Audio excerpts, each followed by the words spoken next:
This is Jake with Pool RX, and we are in Port Aransas, Texas today, and we have identified a leak in the swimming pool, and it is in the skimmer lines, and we are going to cut this out and make the repair. So we're going to show you how to get that done. Okay, so we dug this up, cut it out, dug it up, and we got a leak right here at that 90.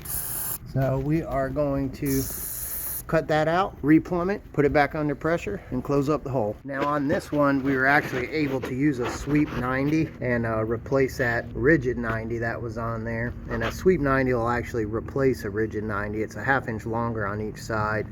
Because we had enough flex, we were able to dig back a little bit and get enough flex out of the line to be able to use a sweep 90, so we didn't have to do a plumber's loop. You can see they use flex a lot, so that might be a line that eventually might start leaking as well. Anyway, we got that fixed and putting it back under pressure and close up the hole.